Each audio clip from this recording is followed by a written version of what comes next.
Hi, I'm John Hornick. Welcome to my Japanese Faves series where we'll cover every major type of Japanese food.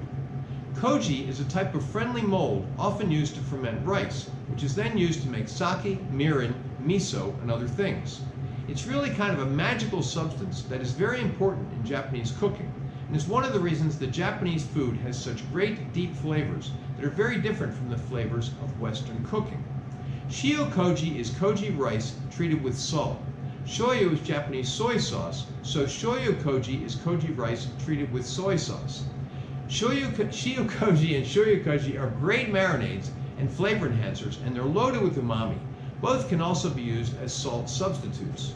When diluted with water, Amazake is a naturally sweet, no sugar added drink made by fermenting cooked rice and koji.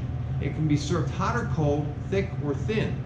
Undiluted, this Amazake has the marinating power and umami of Shio Koji or Shoyu Koji without the salt. It can also be used as a sugar substitute.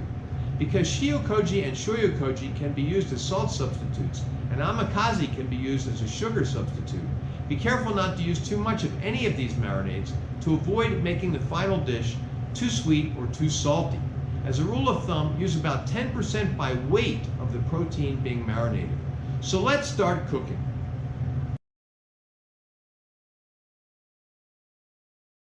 Okay, let's make some Shio Koji. We're going to start with the koji rice and then add the kosher salt, and then we're going to rub them together with our hands. Now, sometimes the koji will be a bit clumpy, so this can be important if it's clumpy. This koji that I have here isn't really very clumpy, so I'm just mixing these together by rubbing them with my hands. Of course, you want to start with clean hands as well. Now we want to add about a cup of warm filtered water. It could be bottled water, filtered water, just not tap water. And we want to have enough to cover it. Okay, now what we want to do is rub that together. Mix it with our hands.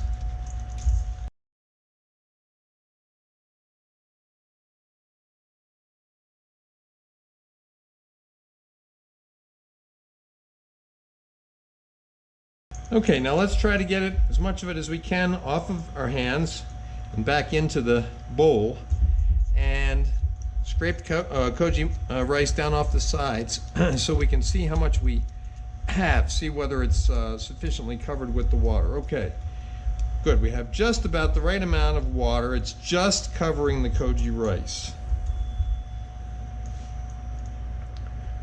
Now we want to transfer the mixture into a container with a lid. Now this is going to start to ferment, and it's going to produce gas when it ferments. So we're going to put on the lid, but we're not going to seal it completely. We're going to leave it partially unsealed so the gases can escape. And so I'm using a canning jar because you can adjust basically how tight the lid is, and if the gas seems to be building up inside, if you see, for example, the top of the lid kind of puffed out, then you can unscrew the lid farther or even take the lid off for a little while.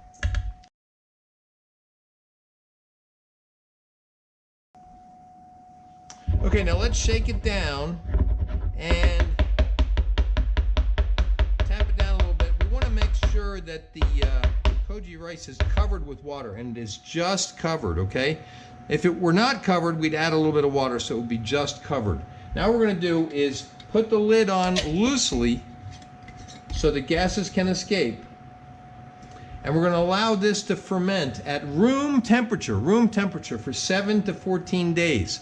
Shorter in the summertime, longer in the wintertime. If it's summer, you can be, more like 7 days. If it's wintertime, more like 14 days. And you want to stir it once a day as long as it's fermenting. Now, I'm not going to show you stirring it every day. I may show you once or twice. But so just put this aside, room temperature, and let it ferment for 7 to 14 days.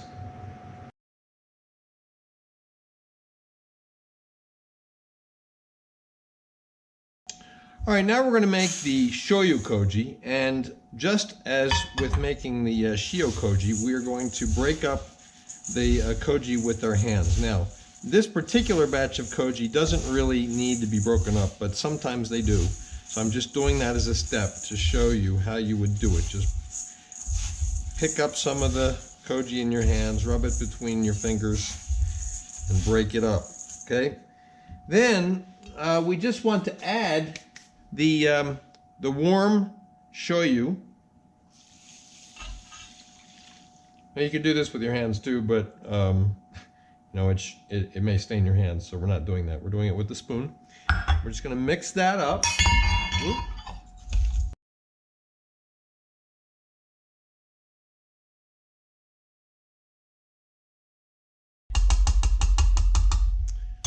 All right, now we're going to add it to our storage container. Now again, I'm using a canning jar, and the advantage of that is that, you know, we're going to be leaving the lid to be kind of loose so that gases can escape when it starts to ferment, and the canning jars are really good for that.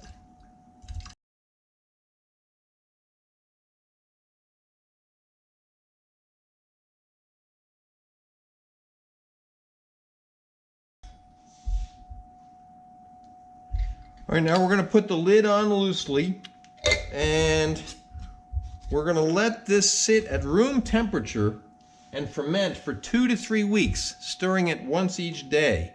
Now, with both the Shoyu Koji and the Shio Koji, I'll show you after the fermentation is kind of complete, I'll show you what it should look like. And like I said in the part of the lesson on the Shio Koji, it depends on whether it's summer or winter. It depends on your temperature and humidity. So you don't know whether it's going to be 2 weeks or 3 weeks. We're just going to have to take it as we go. Same thing with the Shio Koji. So now we're just going to let this sit and ferment for 2 to 3 weeks, stirring once each day.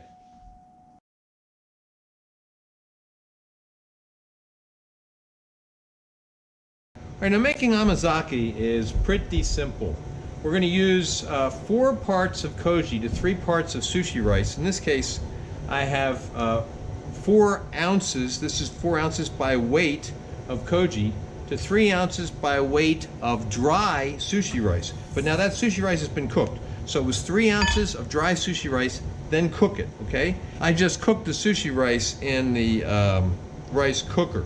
Okay, then we're going to add the water, 6.5 fluid ounces of water, and mix that up.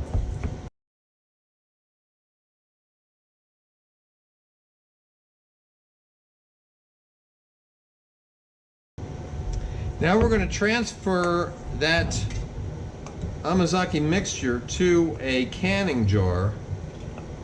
Try not to spill any of the water or the rice when you're doing it.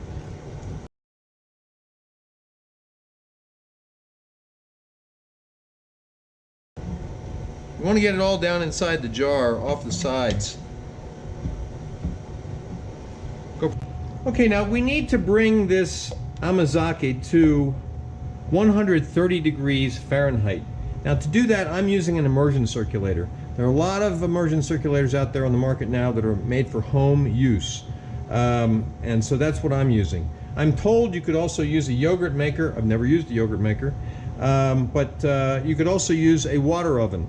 But basically you need to bring it to 130 degrees and keep it at that temperature for 2 days. Okay, 2 days from when you started. Now, the rice and koji mixture should be covered by water based on the proportions that you used. But if they're not, add enough water just so that the mixture is covered, just covered. And then we're going to put on the lid very loosely, okay? We just want it to be on there so, you know, nothing drops in there. But we want it to be very, very loose because any gases from the fermentation, we want them to be able to escape. So it's not screwed on tight at all. It's very loose, okay? It's barely on there at all, okay? And so now we're going to leave this at 130 degrees Fahrenheit for 2 days. Okay, now it's time to finish up our Amazake. We held it at 130 degrees Fahrenheit for 2 days and Stir it up. It has the consistency of about like applesauce, just like the Shio Koji. And now we're going to taste this, because remember, this is actually a drink in Japan. Now it's a little bit thick to be used as a drink. You would dilute it a little bit with water if you were going to drink it. Naturally sweet with no sugar added. Okay, so the amazake is ready. It can now be used as a drink if it was diluted, or it can be used as a marinade.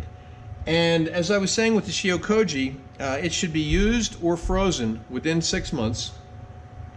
If I'm going to freeze it, I divide it up into smaller containers so I can use a little bit at a time, and sometimes put it into covered ice trays. Okay, so that is the conclusion of Amazake.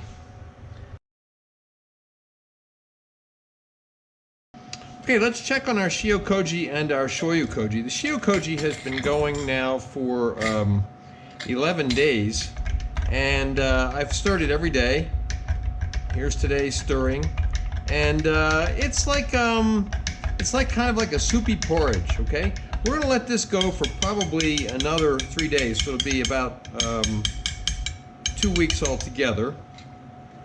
Now let's check on the Shoyu Koji. We don't have to clean our spoon before we put it in here, because it's basically koji and salt in the Shio Koji, and the Shoyu Koji is koji and soy sauce, which had a lot of salt in it. Now this one is a lot thicker, but that's natural. And this one has been going now for 9 days, and we're going to let this go for a total of probably between 2.5 and 3 weeks. We're just going to have to check it as it goes. We'll come back when the Shio Koji is finished, and we'll check the Shoyu Koji at that time. Remember to keep your lids on loosely so that the fermentation gas can escape.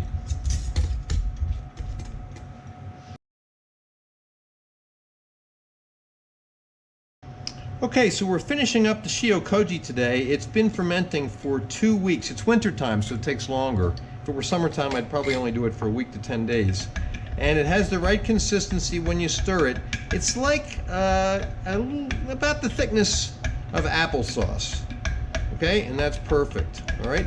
Now, the Shio Koji is done. It can be now used for marinating, and you should either use it or freeze it within 6 months. Now, now you can put the lid on tighter and put it into the fridge. I will often divide this up into smaller containers so that I can use a little bit at a time without having, you know, if I do freeze it at some point, I will divide it up into smaller containers so that I can take a little bit at a time. I've also sometimes put it into covered ice trays, not uncovered ice trays. They should be covered ice trays, because it will kind of disappear and evaporate if you put it into uncovered ice trays. Okay, so that is Shio Koji, ready to use. Okay, we're at the last day of our Shoyu Koji fermentation, and we'll stir that up. It's been fermenting in this jar for 3 weeks, and as you can see, the rice has not dissolved, but it's somewhat dissolved compared to what we started off with. We started off with very defined koji rice kernels, and now we have a mixture that is kind of like the consistency of applesauce or cream of wheat. Okay, so that is our Shio Koji. It is ready to use, and now we have our trio of kojis. We have our Shoyu Koji, which we fermented for about 3 weeks. We have our Shio Koji, which we fermented for 2 weeks. And then we have our Amazake, which we fermented for 2 days. So these are great marinades. You should use about 1/10 of the weight of your protein as your marinades. In other words, 1/10 of the weight of the protein, you'd use that weight in koji. Remember that Shio Koji and Shoyu Koji can both be used as salt substitutes, so be careful with your salting of your protein. And the Amazake can be used as a sugar substitute. Now, you'll be able to see dishes that use these on my Instagram from time to time. Please remember to subscribe to my channel, and thanks for watching.